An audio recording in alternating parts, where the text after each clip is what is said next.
Well. Here we are again. It is that time of the week, ladies and gentlemen. Time for your midweek fantasy fix. Please tell me if the audio is okay, because as you can tell, I'm not bothering with headphones today because I don't want to. Oh, we've got a full chat room already. Well, hello. We will start with a thank you to My Ear Trumpet for the $1 redo donation. Always appreciated, sir. Thank you very much. We've got Dean in the chat, Paladin Steve, Skull is here, Skull's missus is here, Dean's missus is here, I believe. There's my missus as well. We've got lots of people. Oh, and there's Warlock. I hope you are starting to feel a little bit better, my friend, because the flu is not fun. You know, out of having the C word, am I allowed to talk about the virus on YouTube? After having that and then having the flu, or vice versa, actually, I had the flu first one year and then the virus the next. I would much rather have the virus. The flu is a horrible thing. And Trey Gill 53, welcome with a Minato icon there. Good taste, sir. I think Yang's just popped in as well. Hello, indeed, Yang. Hey. And there's movie guy John. Hello. Hellmouth, California. That sounds like it's probably the setting for some manga somewhere. And we've got the Dabbling Warlock, member for 2 months. It says, by the way, Jack, have you started learning to draw yet? I shit you not, I actually was looking at a few sort of how-tos online earlier today or yesterday, was it? So a little bit. You know, I'm not a complete failure. I'm only just emotional failure. I'm an emotional failure, definitely. So today is just me. I could have had people on, but I decided sort of over the weekend, you know what? I fancy just having a chat to the camera for a bit. And I then figured, you know what? It's probably a good thing that I decided not to have a panel with me today, because I've had an awful day. I woke up in a bad mood. I went to work in a bad mood. I was at work all day in just a really awful, horrible, bad mood. I was mean to everyone. I had to apologize to several people. I had to sort of prep the wife for when I got back, saying, look, my dear, I love you lots. I'm in an awful mood. I'm sorry if I'm snappy. And I've only really just started feeling better before I got on the stream. So I wouldn't want to be in a really snappy mood with people that give up sort of an hour to 2 hours of their time to come and sit and talk with me for a little while. So I thought, you know what? Why don't I just waste everyone's time solo and give you guys something to listen to in the meantime? And we will have a chat about what the chat wishes for us to speak about. We'll have a look back on the year that has been, and we will attempt to perhaps monetize the stream a little bit later on. Money. Anything can be bought for the right oil. If anyone knows that reference, excuse me, then congrats. You've been on the internet for far too long. I've also been slightly run down and under the weather. So if I come across as ever so slightly run down and under the weather, you know why? Did your evil twin Jeff go to work today instead of you? Ha ha. Hardy ha. Ha ha. I wish he did. I could have stayed home. Elf boobs? Where? I say, looking over at my wife as soon as you say that. But other than that, I have no clue what I'm doing. No clue what I'm doing this evening. So I'm opening the floor to the chat. If the chat wants to go ahead and ask me questions or have things that they want to talk about, we will. But I suppose I will say that over the last sort of 3 to 4 months on the channel here, we have been hovering around that 100-person a month gain in subscribers. At present, at the start of this stream, we are on 1,391 subscribers. We are chugging away, ladies and gentlemen. And I would hope that maybe we can get to the 2,000 subscriber mark before the baby is born in March. Wouldn't that be a thing? I would like to do that.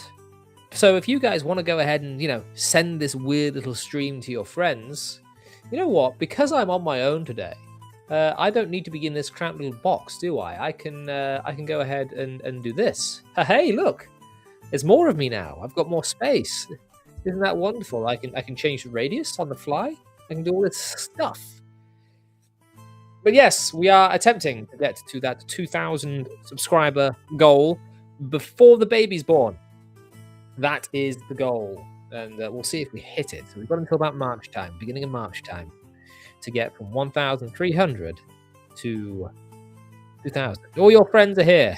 I didn't realize you had any friends. Oh boy, I'm sorry. You're not even on the show, and I'm going straight for the jugular. Skull says, would it be heresy to describe Excalibur as anything other than a long sword? I mean, Excalibur probably wasn't a long sword. Long swords are quite a late invention. Excalibur, if you're going to go for sort of the Roman centurion turned local ruler theory of King Arthur, Excalibur was most likely a Spatha gladius or something akin to it. Maybe a long Celtic sword, single-handed. It wouldn't have been a long sword in the sense that we think about it in kind of sort of 12th to 14th century, 13th to 14th century long swords. I actually have in the corner over there a knightly sword, which you would call an arming sword, or in Dungeons and Dragons terms would be a short sword, a 1d6 weapon. And that would have been the most common battlefield weapon throughout the 12th century, usually in use with a kite shield if you're fighting in a Norman shield wall anyway.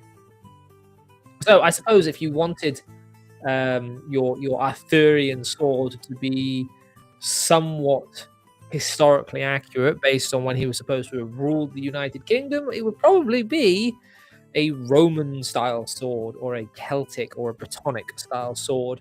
That would be, not necessarily a long sword. I didn't even know I knew that. Like Tyrfing, the legend of Excalibur is based on the legend of Tyrfinger, a Germanic tribe's chief. One day went out on a walk through his lands, and he came across a pair of dwarves, and before they could get back into their stone, because dwarves and Germanic folklore lived in stones, he accosted both of them and said, look, I will let you go as long as you make for me the best sword that's ever been made. And they agreed, and because it's, Germanic Norse mythology, they are bound by their word. And so a year later, he went back to that same stone, found the dwarves, and they gave him Tyrfinger, a sword that was the best sword in the world. And they cursed it for some reason or another, I don't remember, that once the sword had been drawn from its sheath or scabbard, it must draw blood before it can be stowed away or sort of put back into its sheath. So, that's, and it was supposed to be able to cut anything, and it's all through the sagas, actually. I think it turns up in the Viking sagas, I think, but don't quote me on that, it's not my area. Dabbling Warlock question, what's your favorite part of your setting? My setting? My favorite part of my setting? That's a hard one. Do I have a favorite bit? That's a really difficult question to answer. Could I say Vralia's boobs? Am I allowed to say that? You know what? No. Look, there's a certain way in which I write female characters. And I try my best to make sure they are aesthetic. Because, girls are pretty. And you can tell that most people think girls are pretty because if you look at anyone's artwork online, it is mostly pictures of women. That's just how it is. This isn't my favorite part of the setting, but it did bring this to mind. Vralia herself is like my femme fatale character. She is this pale, raven-haired beauty. And when you meet her as a child and she grows into womanhood, and you sort of follow that journey of a flower blooming, so to speak. And I describe her in a way that I find women attractive, and it's very much a Frank Frazetta style thing. If you look at Frank Frazetta's paintings, you'll find that a lot of the women are bottom heavy. so to speak, and that is they carry their weight sort of around their hips and sort of the lower portion of their belly. And I think that that is a fantastic callback to sort of Georgian art, where sort of erotic nudes of the time were of plumper ladies because that showed off health and wealth. And of course, they were painted as pale because they didn't have to go outside because, well, so it sort of speaks to that part of the psyche that a woman should be a tad meatier, so to speak. How the hell did I get onto this topic of conversation? Yeah, I suppose when I jokingly say sexy sword and sorcery, I actually try and put a lot of thought into why characters are beautiful physically and not necessarily then beautiful morally. Although, if you go back through mythology, one thing that I find exceptionally interesting is the way in which beautiful characters tend to be morally pure and ugly characters tend to be morally impure or sinful or twisted. It's why you have Maleficent taking on the not Maleficent. Was it Maleficent that took on the form of a? No, no. Who was the Disney villainess that did the poison apple? The fairest of them all, the evil queen.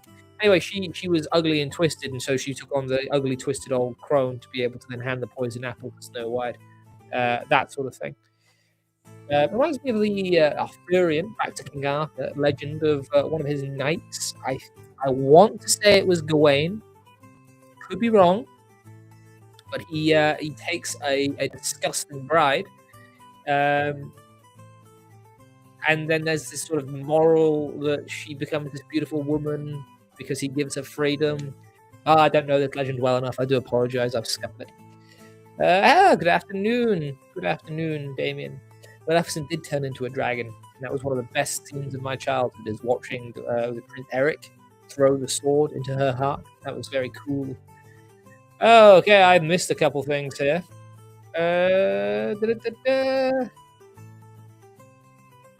Follow-up question from Skull. I know a series is the Sword in the Stone being the Sword of Britannia, which was... I know a series has the Sword of the Stone being the Sword of Britannia, which was Roman in style. I'm not sure what you mean. You'll have to clarify. Yeah, well, Business Elf is supposed to sort of evoke that. She's supposed to be a woman, not a girl, you know? it's the simplest way of putting it without getting demonetized, I suppose.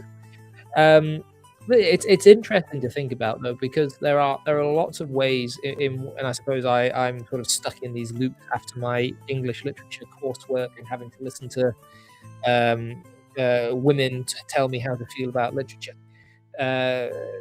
Well, thank you, Graph Paper Architect. Thank you. I just washed my hair before I came on stream. I haven't got it cut at all. It just does whatever it wants. I used to, when I was a little boy, I would sort of use water in the bath to sort of stick my hair up and pretend I was a Super Saiyan. I find that I approach writing and reading women very strangely, mostly because a lot of it is hampered by the shackles placed upon me by old women that educated me.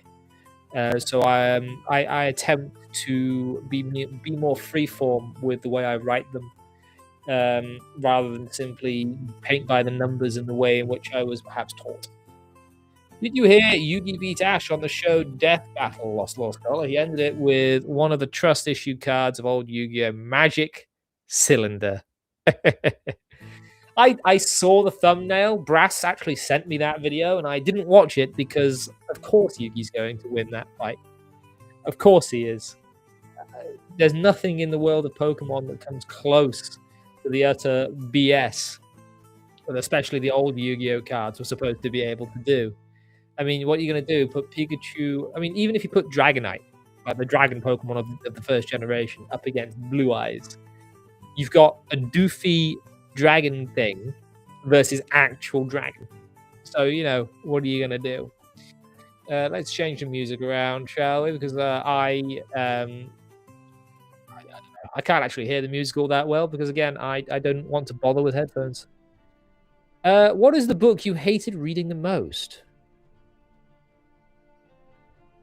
I don't really think I can answer that question, because if I didn't like reading it, I didn't continue reading it. Twilight, I never read. Never read Twilight. Yeah, Yugi can summon Arakufi, the creator of the Yu-Gi-Oh! Multiverse. You see, the problem with new Yu-Gi-Oh! Is that it's bad, and it should feel bad completely.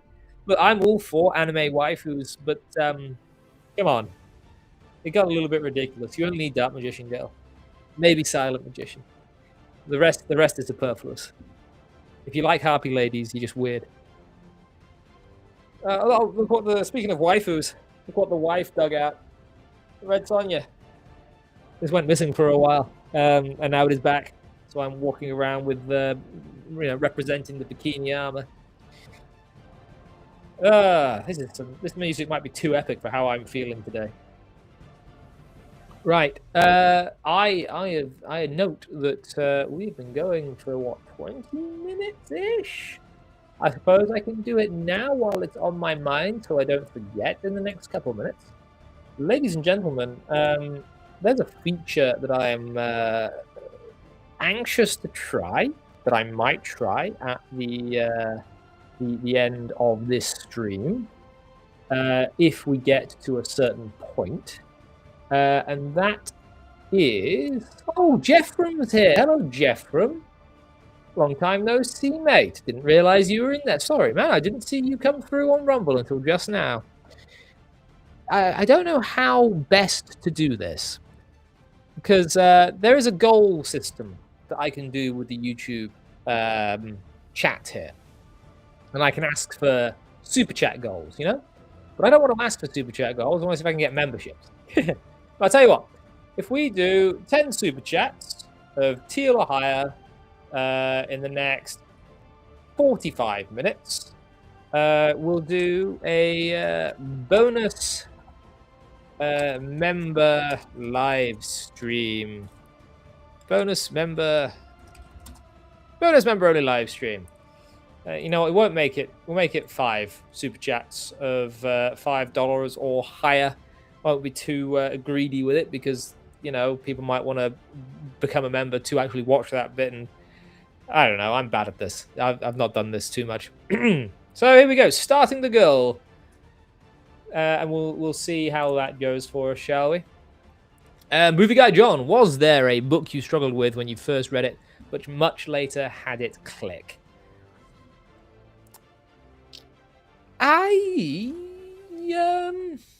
I suppose the obvious one is The Lord of the Rings, because The Lord of the Rings is one of those books that little me tried to read, and it crushed me. So maybe that one. But I think that's more because of the archaic way in which Tolkien writes, which, funnily enough, I now write like. Kenneth! Hello, sir. Welcome. Actually, speaking of Tolkien, I still need to watch Kenneth's latest video. I am very behind, because I know a lot of content creators now. I've been doing this for a little while, and this little community that's kind of sprung up, not around the show, but sort of next to the show or in my vicinity. Produces a lot of content which I struggle to keep up with, I'll be honest. I usually intend to read a lot more of it, or watch a lot more of it whilst working, and then it just doesn't happen. So I need to sort out the way in which I approach my media. Oh boy, so we've got Scarlinix, $5 dues. Thank you very much, sir. All hail King Arthur. Long live the king. Hail Arthur. We've got Jeff from Denkar, $5 dues. What's your favorite villain archetypes to include in your games? That's an incredibly good question. I really like the...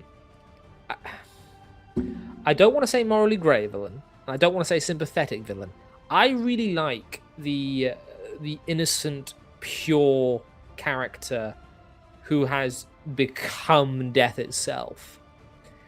I ran, in my own personal setting of Varfal, I ran a character called Malfela, and she was completely innocent throughout the entirety of it. I don't think my players quite got that, because none of them really cared too much. They just kind of killed her.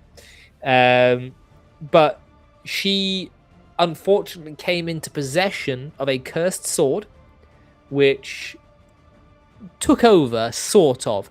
What it did was it preyed upon sort of her quiet girl insecurities and fears and transformed that into an evil bloodlust, and she conquered her way across the map, and the party had to stop her. So that's the sort of villain that I like. A villain that was just... that takes otherwise innocent traits and turns them into dangerous traits. I find that very very fun. And Lord Stug doesn't send a message, but does send $5 dues. Thank you very much, sir. And that actually puts us on 3 out of 5 super chats already. Whether we'll get those last 2 remains to be seen. I think it's time for a tune change. We'll go with a fellowship. Why not?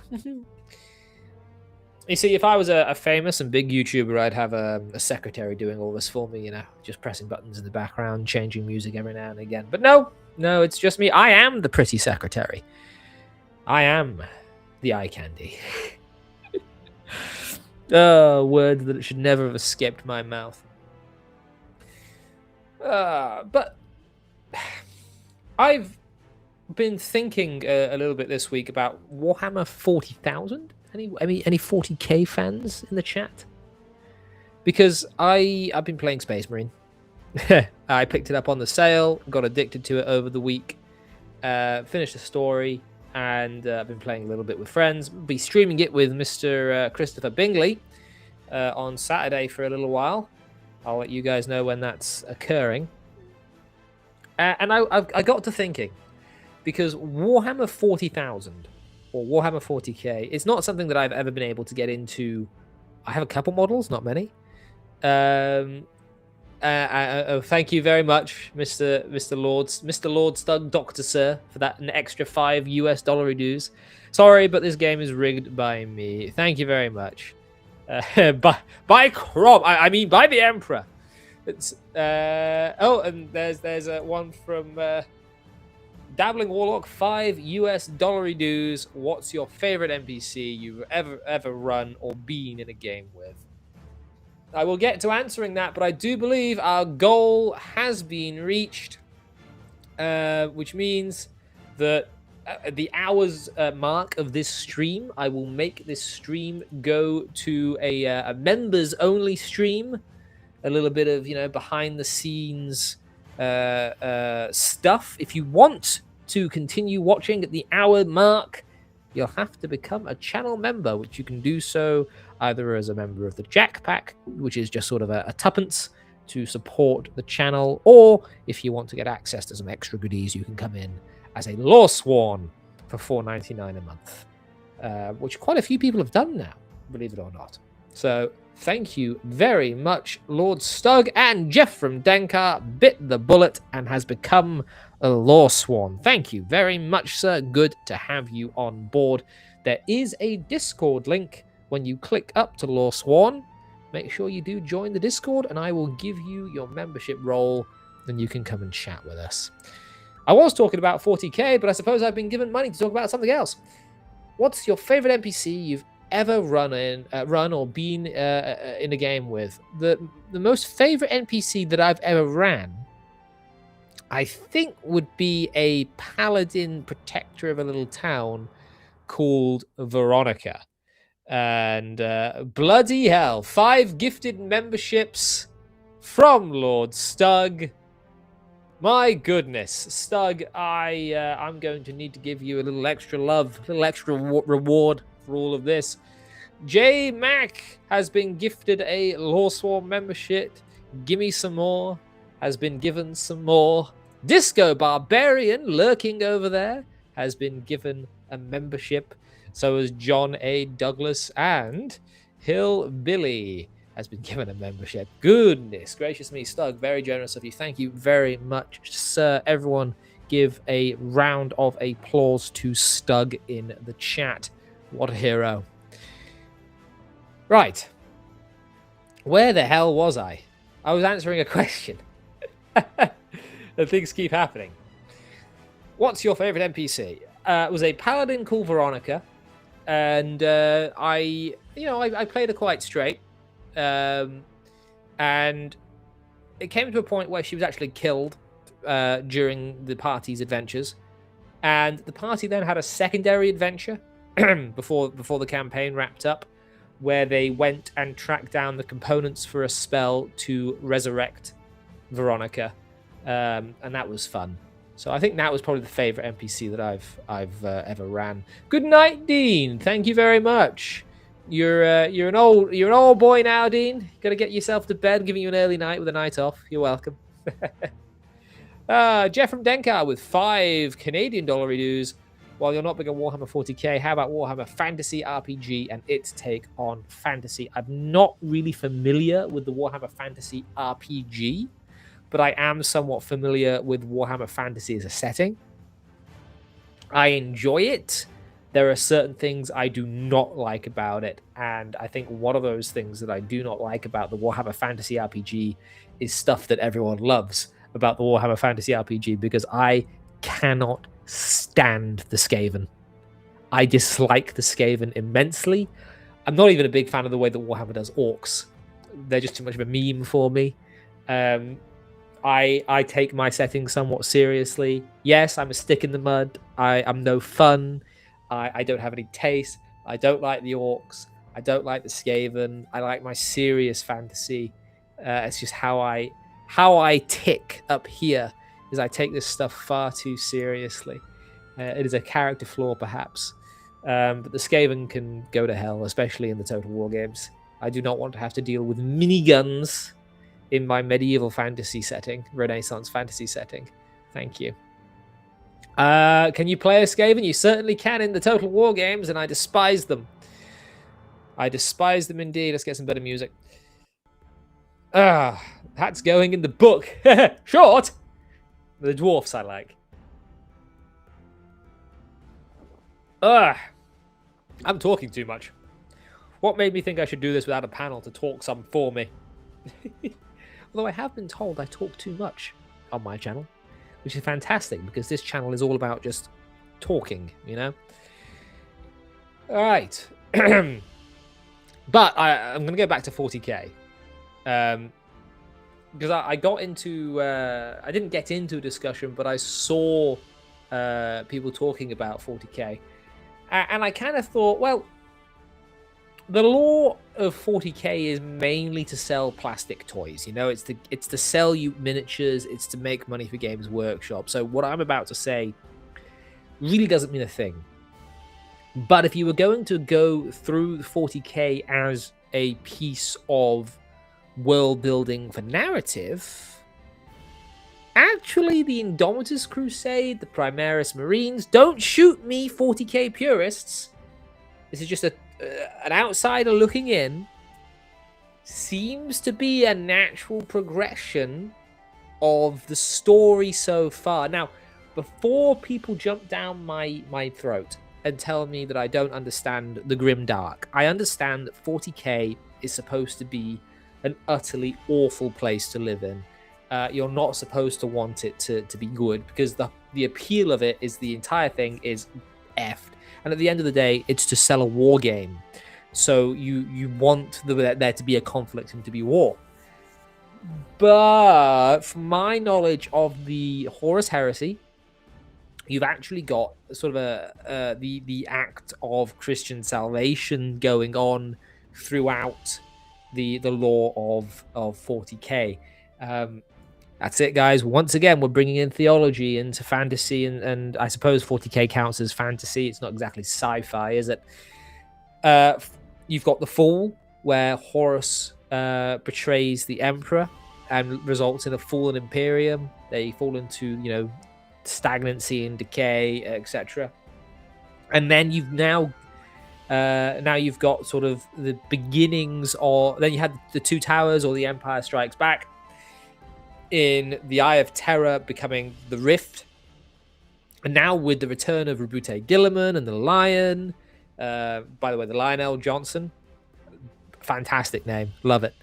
But with the return of the Lion, return of Rabute Gilliman, and the Indomitus Crusade, the beginning of the Primaris Marines, whatever you might think of them according to the lore. What is actually happening here is the beginning of the Return of the King arc of the story, which in terms of this religion analysis kind of lines up very nicely with the Christian mythology.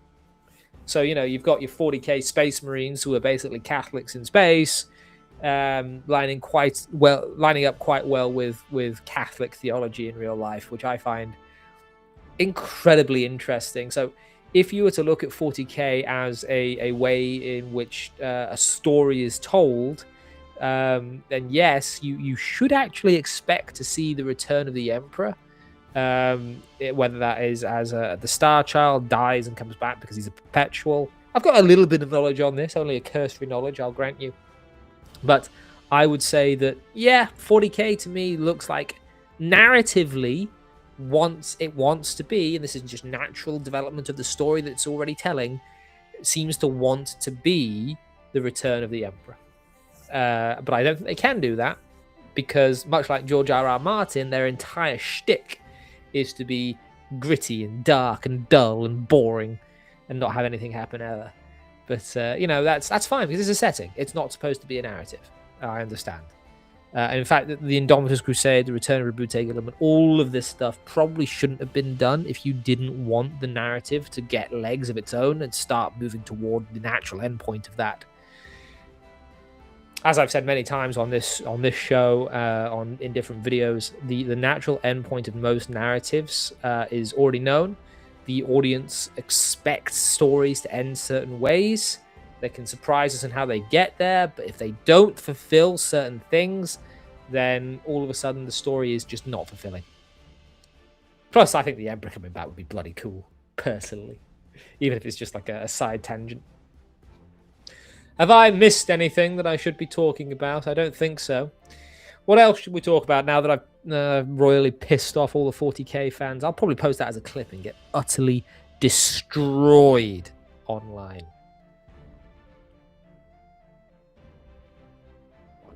Because let's be honest, there's very little nerd rage like 40k nerd rage. Catholics in space. Go to space. Go to space. Go to space. It was a Portal 2 references. I remember that game coming out. I remember how excited everyone was for Portal 2. I never played it, or Portal 1. There's a question about dragons further up, is there? Well, let's go ahead and perhaps get a little something a little nicer on. Let's get some dancing girls. Do do do do. My favorite tea flavor is Yorkshire tea original with a dash of milk and half a teaspoon of sugar. If that, you'd probably go with a quarter teaspoon. Where is this dragon's question? Questions. Should dragons have their own societies, family dynamics, and cultures? Yes. The reason I say yes is because that's how I write my dragons. Specifically, there is a title, the Queen of Dragons, that gets passed around my dragons. At the moment, it rests with Phaelas in Fjordrell in the Valley of Dragons, and she has got an entire video on her. Actually, you can go and learn about her on my channel. It's on my earlier videos, which didn't do very well because it wasn't about the Wayward Realms. Let's have a good say. Are there any good examples of expectations being subjected where the story was... I know what you mean, but the word has also gone completely out of my head. I can't remember it either. Are there any good examples of expectations being subverted? There we go. That's the word.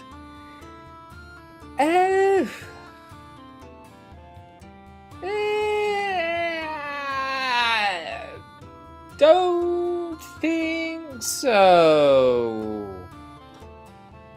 I struggle to think of one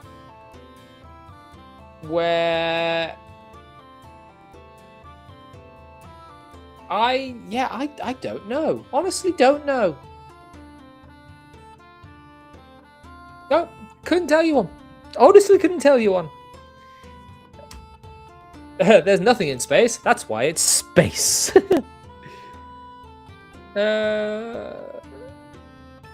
Random question. Have you played the video game Blueprints by any chance? Think Myst with roguelike elements? I have not, sir. I have not. And if it is addicting, then I shan't, because I have an addictive personality. And if it's maddening, then I definitely shan't, because I'm quite mad enough. But I did play Myst on the PSP back in the day. That's how I played it anyway. That's how I picked it up. Jeff from Denkar, 5 Canadian dollary dues. Thank you very much for all the donations, everyone's going straight into the baby fund. Buying little clothes for the little bugger. I'm thirsting. Thoughts on the rumour Tolkien named and based orcs in part after the Oxford Rugby Club and Christopher Lee? Would he have been better as Gandalf? I kind of think Christopher Lee is always suited to playing a villain. I think he is a fantastic Saruman, and I wouldn't really want it any other way. But that might be because I've experienced him as Saruman and can't really imagine him as a good guy now. I don't know about that rumor, Jeffrey. That's a new one on me, actually. Completely new one on me. So I can't speak to that one. Where can we read your stuff? Your website, you can go to www.lostlawlibrary.com and read the blog if you like, but I haven't updated it in absolutely ages. I'm actually intending on retiring the website for anything except business inquiries. Because I get those now. I get business inquiries. That's what's incredible to me. Have you seen the D&D Honor Among Thieves movie? No, don't want to. Next question. Me and watching things. Skull, you've been around long enough to know that I don't like watching things, and so I don't. I was going to reflect on stuff this stream. I've not even gotten close to doing that. I've just spoken about random BS. Not really a talking in the library type thing, but here we are. I'm enjoying myself. I needed this. So this is helping me get stuff off of my chest, so to speak. Let's see if we can't get a little bit quieter tune. I don't... Skull, you can give me the sad emote. The reason I don't like watching stuff is I can't stand most modern writing. I can't stand the quips. I can't stand the non-seriousness. I can't stand the, well, that just happened. I can't stand that no one takes anything seriously. If you're looking... I've seen the Paladin fight scene in this underground area, and it was utter rubbish. That's not how that sort of fight scene should be handled. Pendragon series, is based on the book series. I don't think I've read or watched either of those. I think I might own some of the Pendragons. I'm not sure, honestly. Best bard I've ever seen played. Okay, there are two bards that spring to mind. One is Curly. In fact, you can go over to Brass's channel. Should I just get the link? I'll just get the link.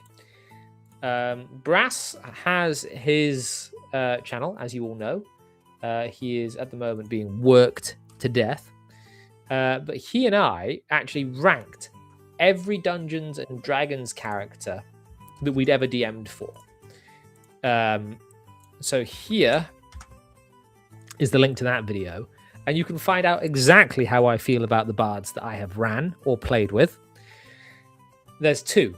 One would be Curly, who is a short tabaxi bard played by a friend of mine called Shan. Very much a meme character, but very much life of the party. Didn't really have an issue with him because he was in a meme campaign when nothing was taken seriously. And then I suppose there's Mildred. Mildred drew Besparkle, first, second, and third. A few of them died.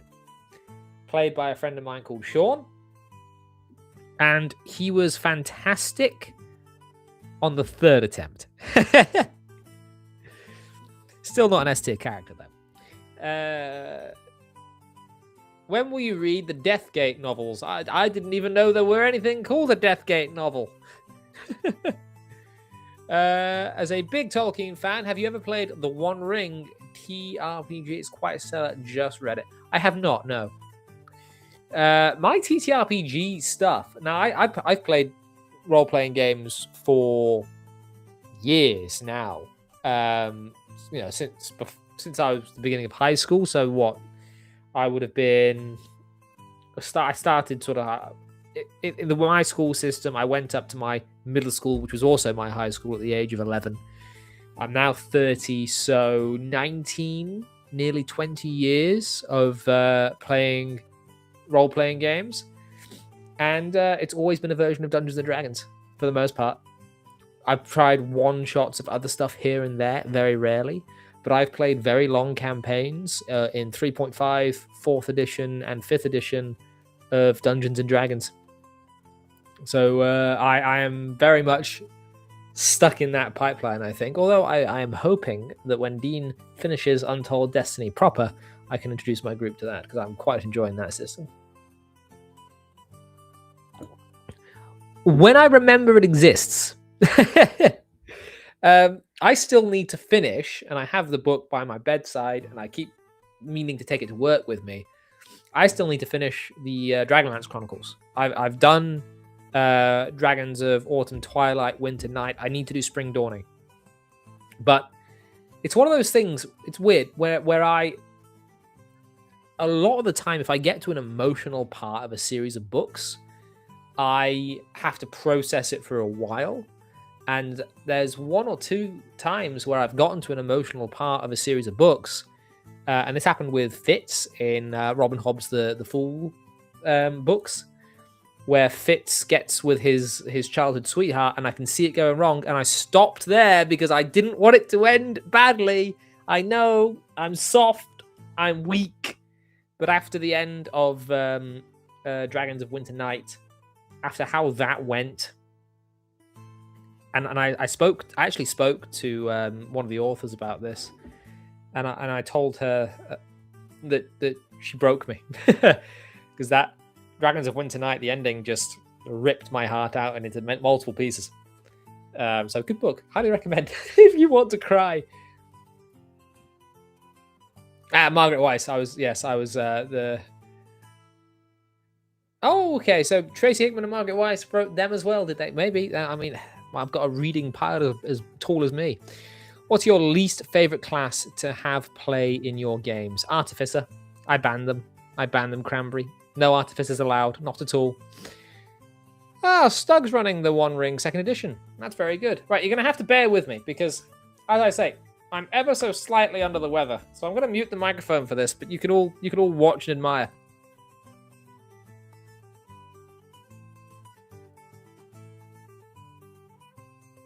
The issue with having facial hair and having to blow your nose is you have to make sure none of it stays in the moustache. There you go, some gross out humor for you. $5 dues from Paladin Steve. Astronaut. I can't find milk for my coffee. Me. In space. No one can. Here, use cream. If you hadn't given me money for that, I'd be very upset. And oh well. Do you have a post box we can send books to? You know, that is an interesting proposition. I might do something for the Law Sworn only, but I'd have to look into it. Honestly, I have no idea how well that would go, because I've got a feeling most of the people that would want to send me a book would do so from outside of the United Kingdom. And that would probably break the bank. So how I might play that is... I floated this idea a long while ago in some of the earlier episodes, of Talking in the Library. See your AGP. And that would be a book club where everyone is on the same page. They read a chapter, and then there's maybe a members-only stream where everyone can jump in and talk about the book. So, yeah, that's something I've considered, or something like that, maybe. But we shall see. We shall see. Maybe that would have to be a slightly higher than Law Sworn level, because I'd have to dedicate yet more time I don't have. Reflection question from Movie Guy John. What are some of the things you've learned or that have surprised you on your YouTube creator journey this year? Well, wasn't that very lovely and concise? I think what I've learned mostly is that the algorithm hates me. A lot of complaints about algorithms, all joking aside, complaints about algorithms, complaints about your videos not getting out there, etc., are mostly a fault of the way in which a creator does things. Because what the internet and YouTube gives you is a set of tools, and it's up to you to use them. And you sort of need to have a good technical know-how, which I don't really have, but can make do. You need to have a personality, which I think I have, even if it's a really shit one. And you need to be able to communicate with people and network. One of the big things for me was you need to approach people where they are with their interests. You can't put a product out there and expect them to come. I've had this conversation with Dean and Vicky on many an occasion, and Brass as well, especially when we're with each other in person. We all know each other in real life, believe it or not. Brass I've known for years, and Dean and Vicky I had the pleasure of meeting this year. And they were here all together in my flat a few weeks ago, and I was just talking about how everything needs to be a product. You're the product, not the game that you're making. I think the wife's just fallen asleep on the sofa. That's adorable. So you need to get people interested before they're willing to be sold to. Does that make sense? It used to be that when you had a product, like let's say I've made a pen. Everyone should come and buy my pen. That would be enough to sell the pen. It's the whole thing of sell this pen to me. Well, I need a pen. People don't need me. They don't need Asmongold. They don't need Metatron. They don't need all the various political pundits who, with opinions so far up their own asses, they can see daylight. That made no sense. But they don't need content creators for the most part, because you can get your opinions from anybody else, or your own, or do it yourself. So you sort of need to become your own product. People need to want to listen to you because they find you interesting.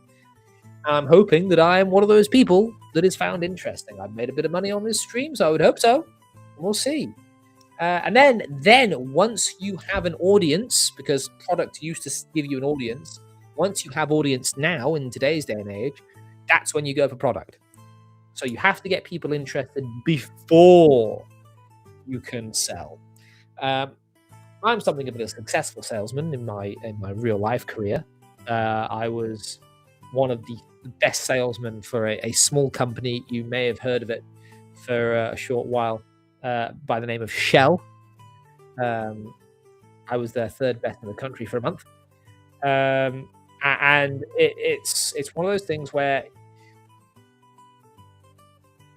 people love to buy, they hate to be sold to. So that's kind of where I'm coming from with this. I have learned that people need to be just part of the community, and I'm doing this mostly for fun, trying to turn it into a secondary income to help support my family. That's the plan. Hopefully it can become a primary income. That would be nice. And you guys are definitely helping with that, so I appreciate it very much so. People telling Steve to go get effed. I agree. Damien, just as long as it's not Dragons of Summer Flame. That one felt like a stab in the back with the revelations. You know what? I'm not going to read that anymore because that sounds like spoilers. Eldritch Blast at Steve. Good. You'll be on board for an NL book club. We don't have a higher than Lord Thorn at the moment, but the Scully Scribe level, maybe. Oh, I just dropped my pen in my tea. Brilliant. It's what people come for. I don't know. Perhaps when we go to the members only stream portion in the next 5 minutes, then we will talk more about another membership level, maybe. But At the moment, the channel is quite healthy where it is, and I wouldn't want to push too hard. Jay Cataclysma, welcome, sir. Welcome indeed. My favorite monster. I'm a big fan of Chimaras. I actually wrote a custom-built Chimara for the Tales in the Tavern issue 1 for the Elven Maiden. That was my first published piece of Dungeons and Dragons material. It was published by somebody else, which turned it into a much more deadly fight. I think Chimaras are awesome and should be utilized more. Proper monster, rather than just, oh, it's a dragon, or oh, it's a big lion. It's just lots of different monsters stitched together. I love it. Very ferocious. Very easy question, that. That's what Shad did. Is it? You mean Shadiversity? I know that he sort of had a fall from grace-ish. I saw a lot. I don't really watch him. I don't really have an issue with him. I don't really watch him. A lot of people had a bit of a much ado about his use of artificial intelligence here, there, and everywhere. I just was on the periphery and went, neat, and then moved on with my day. Right, boys and girls, just as a quick aside, earlier on in the stream, we did say that if we hit a certain goal, which we did, we would turn the stream into a members-only broadcast for the second bit, whether that's half hour, an hour, we'll see how we go. But if you're still here after an hour, and I can see that you are, please do give the stream a like, leave a comment underneath it, not just in the chat for the algorithm, it's very helpful. Go give the rest of the stream videos and streams of mine a like, that's fantastic. Have a good day, Kenneth, goodbye. And we will probably pick this back up in 5 minutes or so. I'm going to go have a quick break, get some more water, go to the little boy's room, and then we will be turning this into a members-only stream for the second bit. But I suppose for this one, we'll finish this off first, because Ashray's just asked me a question. Of all the gods and goddesses, who would you deem to be the absolute worst in D&D? That's an interesting one.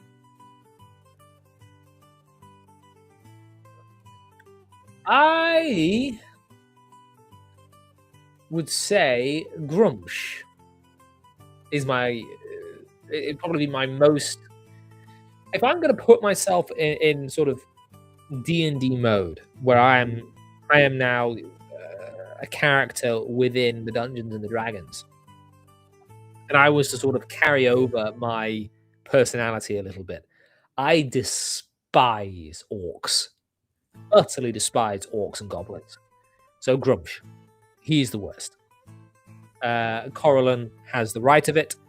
Grumsh needs to be done away with entirely. There is no chance of peace in the Silver Marches whilst the orcs draw breath.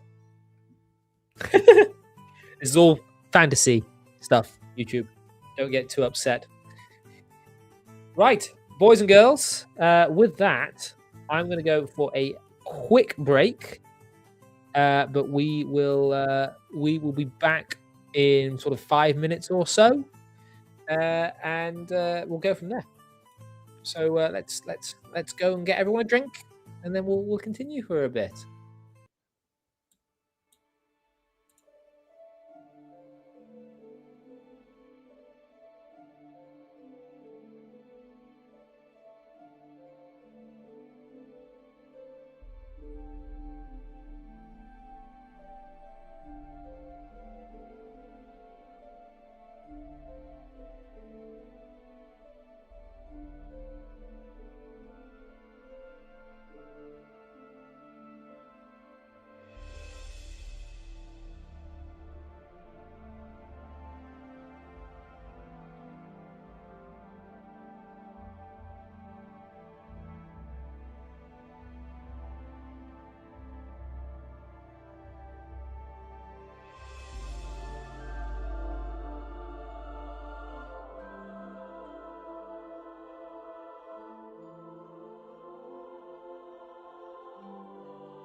I do believe we're back. Right. Okay, so as we stipulated at the beginning of the stream... Oh, hey, Delver. you didn't miss me, but this might screw you over a tad. I do apologize. Ashray, yes, I apologize that you aren't able to become a member, but that's why I did your question before this happened. We are now going to attempt to test out this newest of features that we have here on YouTube, and it is going to become a members-only live stream. So in the next minute, all channel members will be able to stay. But we will be going to members only on YouTube, and I think we will be stopping streaming on X and Rumble. So if you are not a member over here on YouTube, do go ahead and become so, and we will continue for a little while.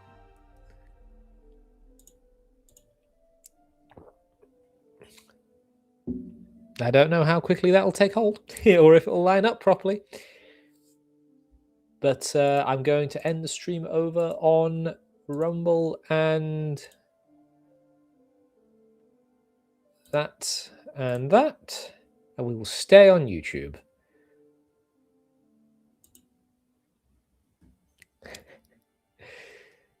Right. And I do believe in 3, 2, 1.